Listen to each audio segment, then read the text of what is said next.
Mills here, and welcome to my results podcast again. It's great to be back and sharing some more ideas, strategies, tactics and ways that you can grow your business. That's what it's all about.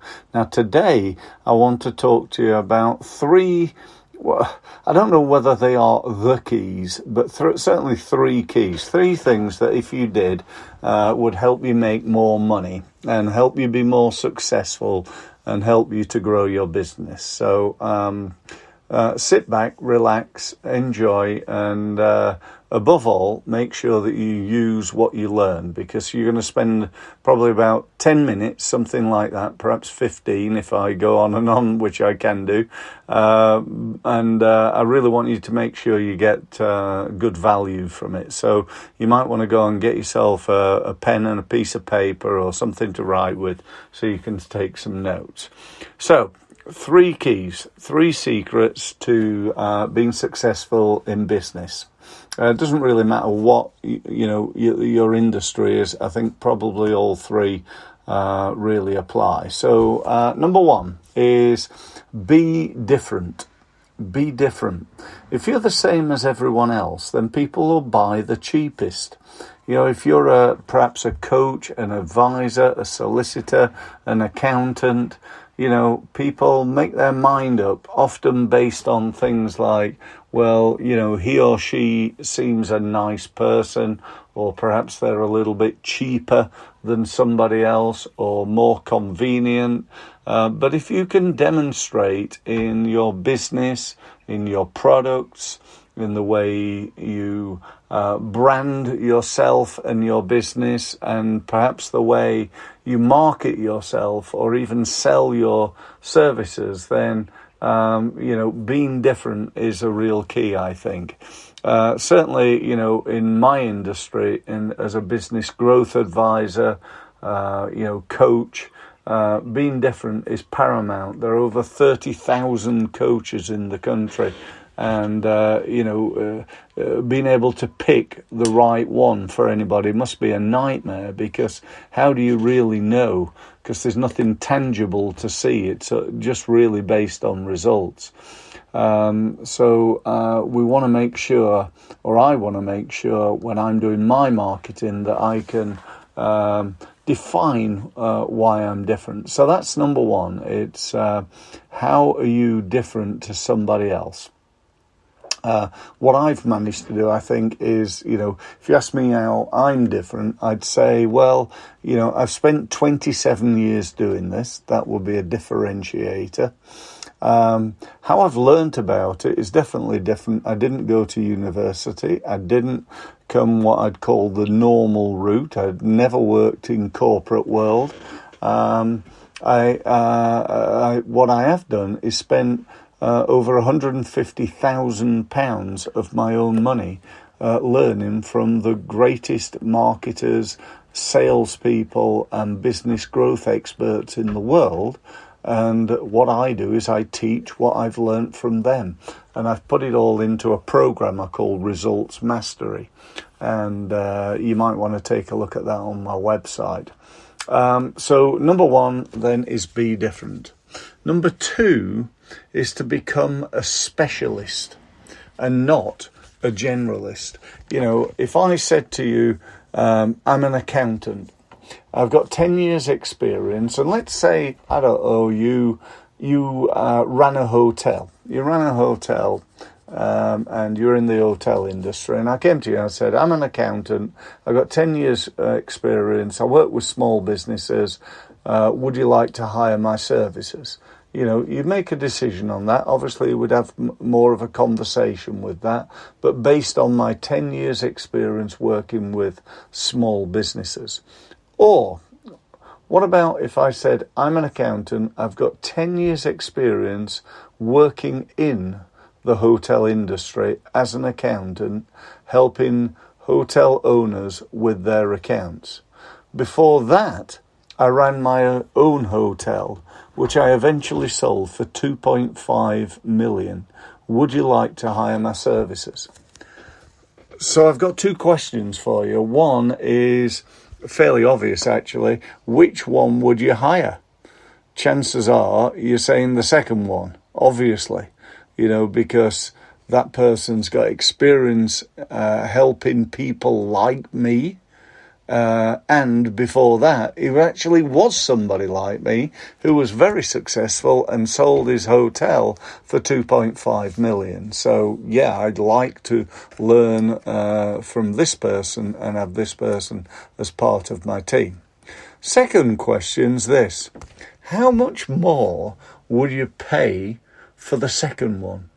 Would you expect to pay more for a specialist, or would you pay the same amount, do you think? Now, there's no right or wrong answer here, but my perception is somewhere around the 20-30% more for a specialist. Would you pay 10% more? Would you pay 20? What about 50%? Would you be happy to pay that person twice as much money? Not everybody would, clearly.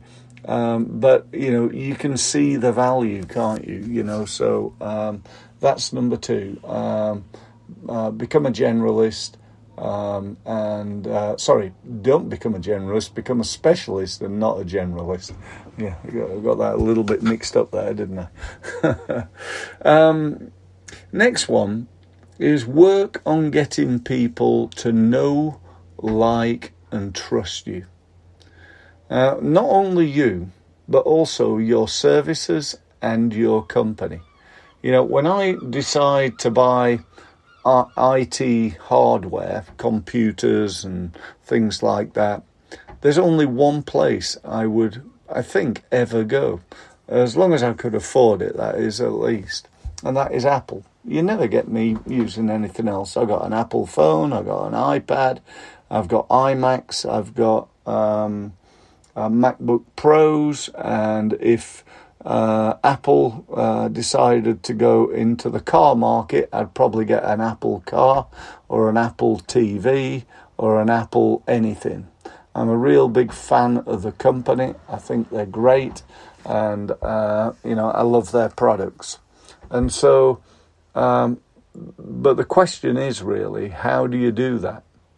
How have Apple gone from somebody that, nobody knew, started by a couple of guys in a garage, to being probably the most recognised brand in the world? So how do you get people to know you, your products, your services, and your company? That's the question.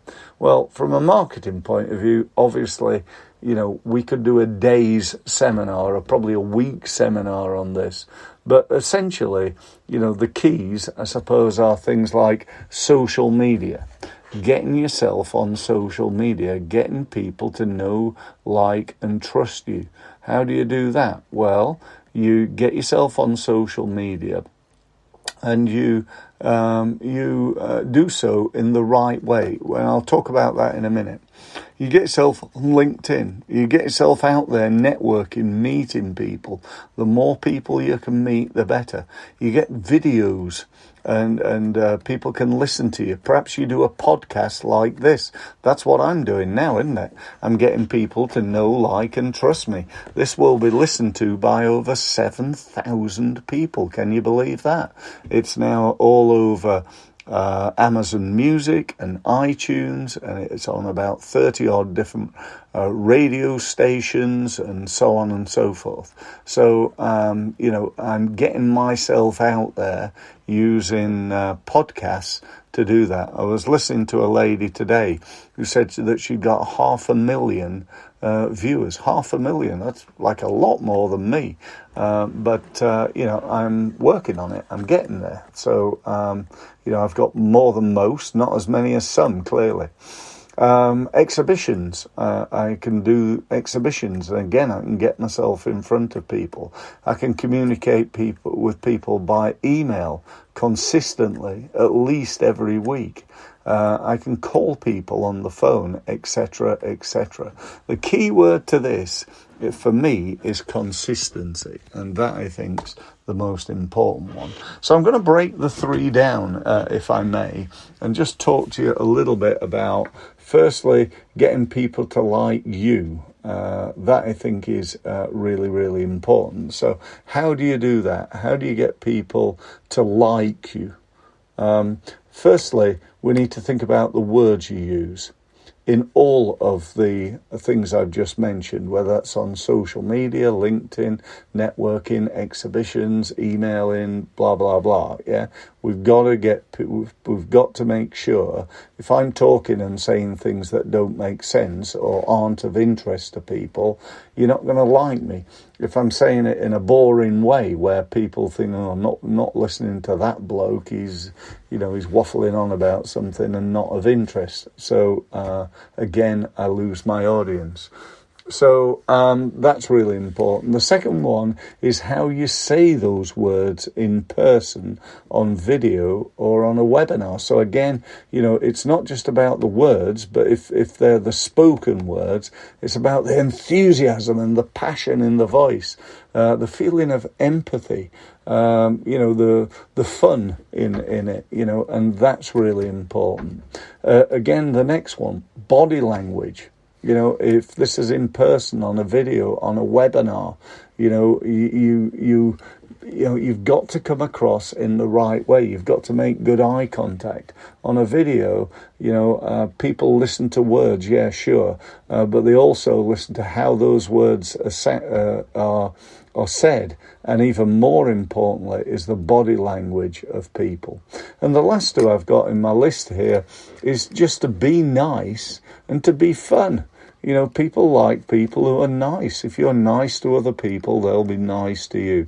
If people see you as a fun person, then they'll like to listen to you. It's almost as simple as that, I think. So the next one then, once we've got people to like us, and when I say that, I don't mean that, you're going to get somebody to like you and that'll be it, but you're going to work on that. Next thing is to get people to trust you. How are you going to get people to trust you, your products, your services, and your company? Well, we can get lots of testimonials. What people say is far better than anything you can say. So how many testimonials are on your website? Or, could I do a testimonial as a podcast? Of course I could. Could I add a testimonial to LinkedIn, Facebook? Could I do a video testimonial on YouTube? Yeah, absolutely. Could I take a document, a PDF, to an exhibition with over 200 testimonials from satisfied customers? Yes, absolutely. So that, I think, is really important. Use case studies. People want to believe that you can do what you do. That's the biggest problem I have, is people don't believe I can do what I can do. Why is that? Because they've been let down so many times by people who say they're business advisors but have never really ran a business. They're one-man band, people who've come from corporate world. They've been used to running, marketing companies with, 50 employees doing all their marketing for them. And that's a whole lot different to working with a small business. Get case studies, get them out there, show people what you've achieved. Next one is deliver on your promises. If you say you're going to do something, do it. Do what you say you're going to do. Really, really important, I believe. So that's it, really. That's all I've got to say. If you want more help, by all means, go to my website. Very happy always to have meetings with people. If you want to set up a meeting, go to my website. You'll see a big golden button right in the middle, right at the top. Just click on that. That'll give you access to my online diary. My website is www.steve-mills.com. Thanks very much for listening, and I look forward to speaking to you again on the Results Podcast. By the way, if you're not already signed up to my YouTube channel, go and find me on YouTube at Steve Mills marketing. Make sure you subscribe to my podcast so you'll get all my latest information. And thank you very much for listening. Thank you.